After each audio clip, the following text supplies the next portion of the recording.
चलिए, नमस्ते आप सभी लोगों को। स्वागत है आप सभी लोगों का इस घैरण्य संहिता के व्यवहारिक सत्र में। घैरण्य संहिता का प्रैक्टिकल क्लास जो अभी आपने आसन को पढ़ा, उस आसन के सही क्रम को एक दिन रखेंगे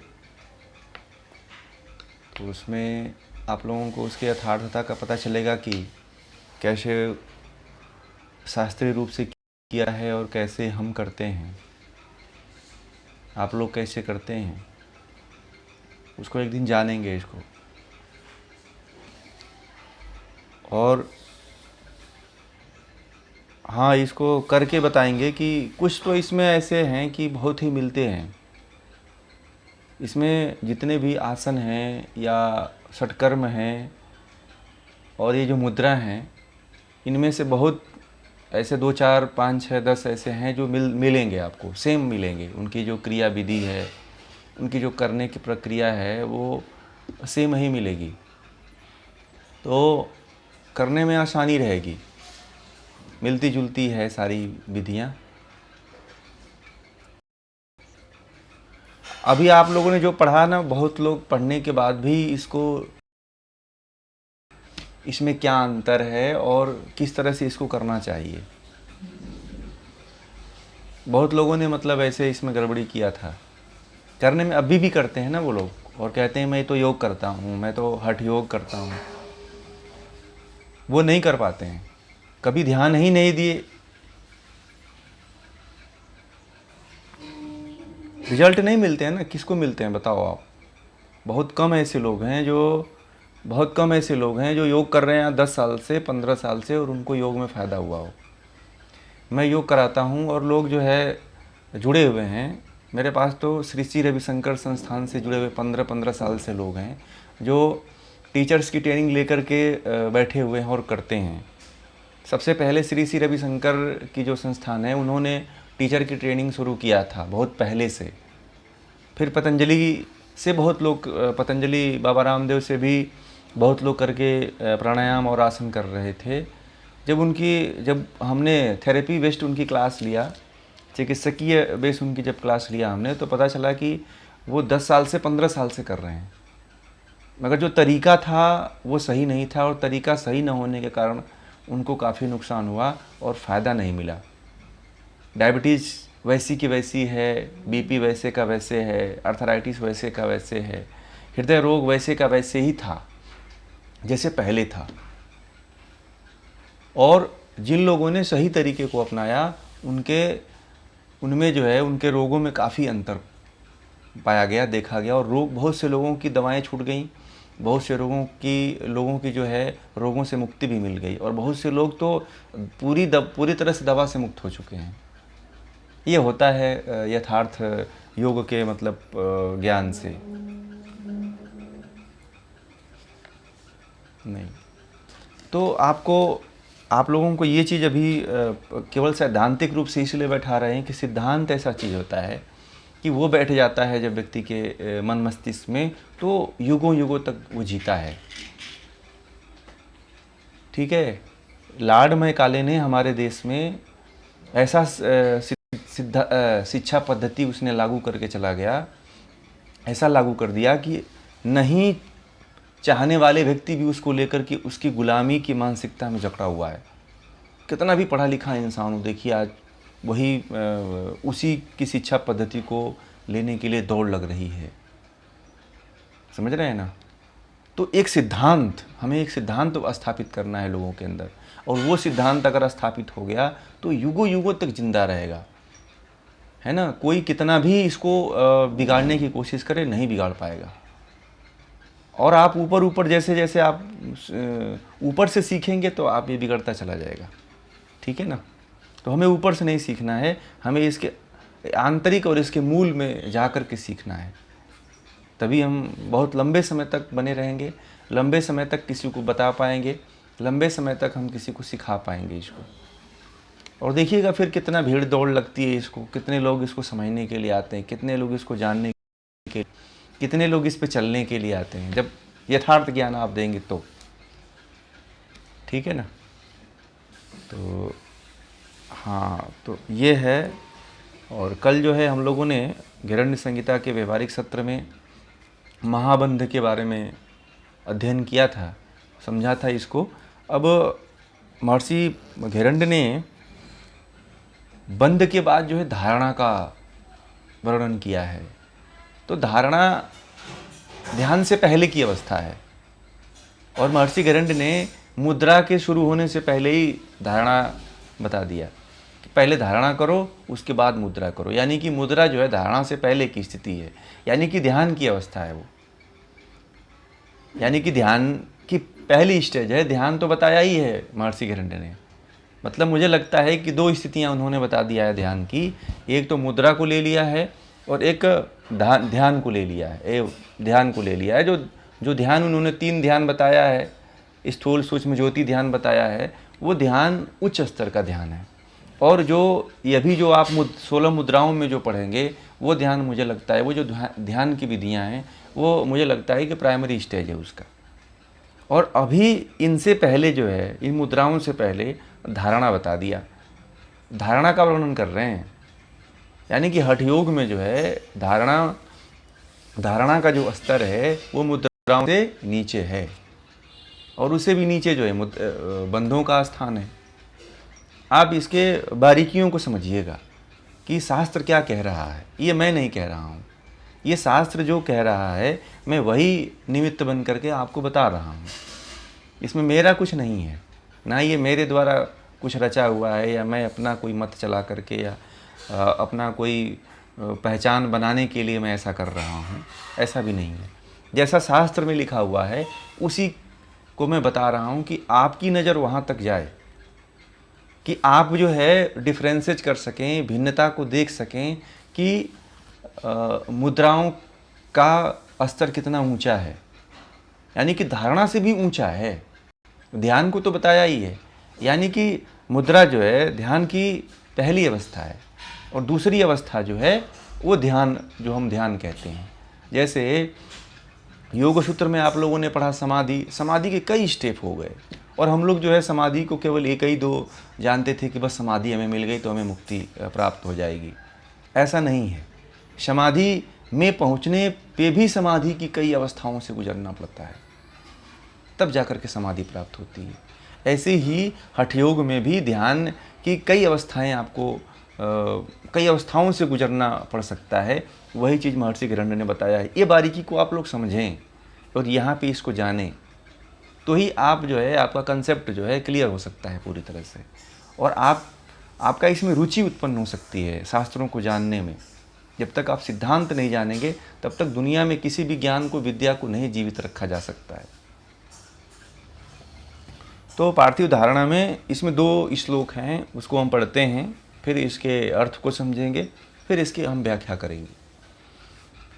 कहते हैं, यत्तत्वं हरिताल देश रचितम भौमं लकारान्वितम वेदास्त्रम कमला सनेन सहितं कृत्वा हृदि स्थापितं प्राणं त्रय विलीय पंचघटी काश्चित् चित्त तत्वान्विता धारयेत्।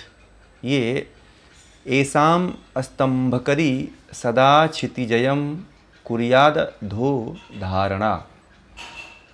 पार्थिवी धारणा मुद्राम यह करोति तु नित्यसः मृत्युंजयः स्वयं सोपि सह सिद्धो विचरेद भुवि। बहुत ही अर्थ जो है इसमें पढ़ने के बाद ही स्पष्ट हो जाते हैं। पार्थिवी धारणा जो है, इसके अर्थ में महर्षि हिरण्य कह रहे हैं कि पृथ्वी तत्व का वर्ण, पृथ्वी तत्व का वर्णमाला से मतलब है क ख ल म व र, ये जो इसको क वर्ग, ख वर्ग, ट वर्ग, त वर्ग, प वर्ग, म, ये जितने भी वर्णमाला है उसको कह रहे हैं कि पृथ्वी तत्व का। हरताल मतलब, हरिताल मतलब हरताल के समान मतलब एक हरताल वर्ण जिसको कहा गया है कि मतलब ये गंधक और संखिया से मिश्रित करके ये जो हरताल बनता है उसका वर्णन है ये इसमें। तो दो तत्वों से मिलकर के हरताल का मिश्रण वो रूप बनता है, रसायन बनता है। तो उसी के बारे में कह रहे थे, पृथ्वी तत्व का वर्ण हरताल के समान है, यानी कि गंधक और संखिया ये दो तत्व होते हैं, इनके मिश्रण से जो बनता है वो हरताल का वर्ण मतलब रंग होता है, रूप होता है, जो भी होता है। पृथ्वी तत्व का वर्ण हरताल के समान है, बीज लम के समान है। बीजम भौमम मतलब लम, लकारवितम, लकारान्वितम, यानी कि इसका जो बीज है वो लम लम है। लम बीज किसी भी मंत्र का जो है एक बीज अक्षर होता है, जहाँ से उसकी शुरुआत होती है, जहाँ से उसकी उत्पत्ति होती है। अब इसकी व्याख्या में हम इसको बताएंगे आपको। बीज लम और आकृति जो चौकोन आकृति, वर्गाकार आकृति, और इसका देवता जो है ब्रह्म है, ब्रह्मा जिसको कहा गया है। और इसके बाद कह रहे हैं कि इसको योग बल से प्रकट कर हृदय में धारण करें। इसको योग बल से प्रकट करें और हृदय में धारण करें। किसको धारण करने की बात करें? हड़ताल जो उसका वर्ण है, लम अक्षर है, जो वर्ग के रूप में है, इसको धारण करने के लिए कह रहे हैं। फिर कह रहे हैं तथा 5 घड़ी, यानी कि 5 घड़ी 2 घंटे, 5 घड़ी प्राण को रोकें, यही पार्थिवी मुद्रा अथवा अधोधारण मुद्रा कहलाती है। अधोधारण मुद्रा या पार्थिव मुद्रा कहलाती है। इसे 5 घड़ी रोकने के लिए, यानी कि 2 घंटे तक धारण करने की बात, प्राण को धारण कर हृदय में धारण करने के लिए कह रहे हैं। और इसी को कह रहे हैं कि इसी को ही पार्थिवी धारणा कहते हैं। अब इसको व्याख्या में हम बताएंगे, पहले इसको अर्थ को समझते हैं पहले। इसके बाद कह रहे हैं कि अगले सूत्र में कि इसके सिद्ध होने पर साधक को पृथ्वी को विजय करने वाला, इसका जो साधक होता है अगर इसको सिद्ध कर लेता है तो पृथ्वी पे विजय प्राप्त करने वाला होता है। वो हर चीज़ से, मनुष्य से लेकर के जीव जंतु से लेकर के जो प्राणी जगत है, जो स्थल जगत है, सभी पे वो विजय प्राप्त कर लेता है। और फिर क्या होता है, इस पृथ्वी धारण करने वाला होता है। और इसमें जो साधक की जो साधक होता है मृत्युंजय होता है, मृत्यु को जीतने वाला और सिद्धि को सिद्ध होकर के पृथ्वी पर विशुद्ध रूप से विचरण करने वाला होता है। जो इसका साधक होता है वो मृत्यु को भी जीत लेता है। कहते हैं कि मृत्यु को जीत लेता है और विशुद्ध होकर के, स्वच्छंद होकर के पृथ्वी पे विचरण करता है वो। ऐसा है पार्थिवी धारणा का अभ्यास करने से। ये इसका अर्थ महर्षि घिरण्य ने ये जैसे बताया है वैसा ही मैंने आपके सामने प्रस्तुत किया। अब इसकी व्याख्या को हम समझते हैं कि इसकी व्याख्या क्या है।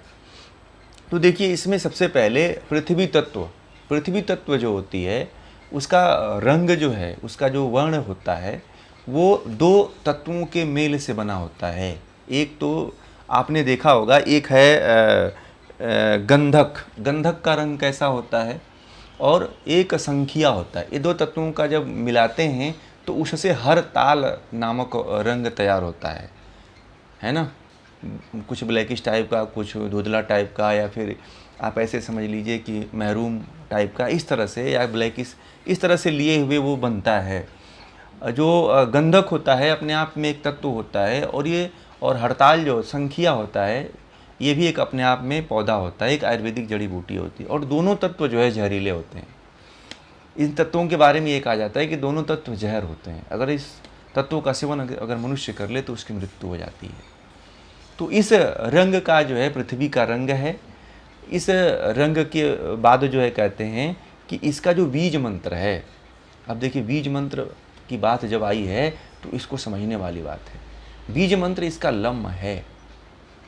देखिए, सभी मंत्रों की उत्पत्ति जो है ओम से हुई है।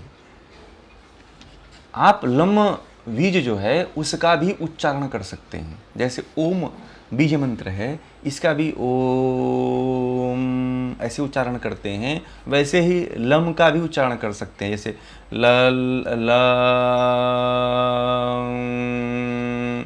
ऐसे योग साधक को ये क्रिया करनी चाहिए। बहुत लोग, कम लोग हैं जो पृथ्वी तत्व इन बीज मंत्रों का उच्चारण करते हैं। बहुत ऐसे साधक कम मिलेंगे जो इन बीज मंत्रों का उच्चारण करते हैं। तो इन बीज मंत्रों का भी इसी तरह से आपको अभ्यास करना चाहिए। इस मुद्रा को धारण करने से पहले जो है इसके बीज मंत्र का उच्चारण शुद्ध करना आपको आना चाहिए, और फिर इसके अर्थ का चिंतन करना है आपको कि लम बीज का अर्थ क्या होता है, यानी कि पृथ्वी तत्व। पृथ्वी तत्व वर्गाकार आकृति में होता है, वर्ग की आकृति में, चौकोन आकृति में कह रहे हैं कि चौकोने आकार में होता है। चौकोन मतलब जिसके लंबाई चौड़ाई दोनों ही बराबर हो, उसको चौकोना कहा जाता है, जैसा शास्त्र में कहा है कि इस जो तो लम बीज जो होता है, तो सबसे पहले जब हम पृथ्वी तत्व को जागरण अगर करना हो अपने भीतर, तो हमें लम बीज का उच्चारण लंबे समय तक करना चाहिए। हमें तो केवल एक ही तत्व को मालूम है, और एक जितने भी योगी हैं या योग साधक हैं या योग गुरु हैं, लगभग सभी केवल ओम ही अक्षर का, क्योंकि ओम इन सभी बीज मंत्रों में श्रेष्ठ माना जाता है और लगभग ओम का ही कराना चाहिए। परंतु कभी कभी जो है आपको जब इस धारणा का अभ्यास करें, पार्थिवी धारणा का अभ्यास करें, तो उस समय जो है लम बीज का उच्चारण जरूर करना चाहिए। लम बीज के उच्चारण से ही ये मुद्रा सिद्ध होने के कगार पे पहुंच जाती है। जो क्रिया इसमें बताया है उससे पहले आपको जो है लम बीज का उच्चारण करना आना चाहिए। लम बीज का अर्थ सहित जो है चिंतन करना आना चाहिए। आपको चिंतन करना पड़ेगा अगर इसको करना है तो, कि लम का क्या अर्थ होता है, इसका आकृति कैसा होती है, फिर जो है इसके देवता कौन है। तो इसका देवता जो है ब्रह्मा को माना गया है। ब्रह्मा मतलब जो 4 देवता होते हैं, माने गए 3 देवता, ब्रह्मा विष्णु महेश। तो ब्रह्मा का मतलब वहाँ पे वो साकार रूप को नहीं लेना है। ब्रह्मा का मतलब होता है सृष्टि को रचने वाला। तो सृजन, इसके अर्थ का जब चिंतन करेंगे तो हमें ये चिंतन करना है कि जो पृथ्वी तत्व है वो संपूर्ण प्राणियों का जो है सृजन करता है, ऐसा चिंतन करना है। जब ऐसा चिंतन आप करेंगे तो उन जो पृथ्वी तत्व, जो ये जो पंच महाभूत है, और पंच महाभूत से जो पंच तन्मात्राएँ हैं, और पंच मात्राओं से जो है सतरजतम जो गुण है, और गुण से भी ऊपर उससे भी सूक्ष्म जो है अहंकार है, अहंकार से भी सूक्ष्म जो है महत बुद्धि है, और महत बुद्धि से भी सूक्ष्म जो है प्रकृति है। तब जाकर के आप प्रकृति के सूक्ष्म तत्वों को जब आप समझते चले जाएंगे, फिर तब जाकर के प्रकृति से आपका विमोह होगा, मोह होगा, मोह खत्म होगा, इससे आसक्ति खत्म हो जाएगी। तो कहते हैं कि जो ब्रह्म देवता है उसका आपको चिंतन करना है कि पृथ्वी जो है संपूर्ण प्राणी जगत की रचना करती है, सृष्टि करती है। इस तरह का आपके अंदर चिंतन होना चाहिए। जब भी ये धारणा करें तो सबसे पहले आपके भीतर आना चाहिए कि हड़ताल रंग वर्ण की है, और उसके बाद जो है इसका जो बीज मंत्र है वो लम है। लम के बाद जो है इसको जो देवता हैं वो ब्रह्मा को कहा गया है। तो ब्रह्मा जब शब्द आए तो आपके मन में ये नहीं आना चाहिए कि जिसके 4 मुख हैं। योग का मतलब है कि आंतरिकता में उतरना। योग का कोई रूप नहीं है। योग देवता अगर कहा जाए तो कुछ दिन में ऐसा भी लोग करने लग जाएंगे कि योग को भी एक देवता बना लेंगे, उसकी मूर्ति बना लेंगे। तो हमें मूर्ति नहीं बनानी है। योग जब ब्रह्मा शब्द आता है तो ब्रह्मा के अर्थ का चिंतन करना है आपको, क्योंकि अगर मूर्ति होती तो महर्षि किरण इसमें लिखते। अब आपका ब्रह्मा का नाम लेते ही आपको वही चित्र आना चाहिए, यानी कि सृजन का चित्र आना चाहिए कि ब्रह्मा का जो अर्थ होता है, ब्रह्मा ने क्या किया था, सृजन का निर्माण किया था। तो हमें सृजन का जो है चित्र आना चाहिए, उसकी आकृति हमारे मन में उठनी चाहिए कि कैसे ईश्वर जो है सृष्टि की रचना कर रहा है। आपको योग सूत्र में इससे पहले बता दिए हम कि सृष्टि की रचना कैसे होती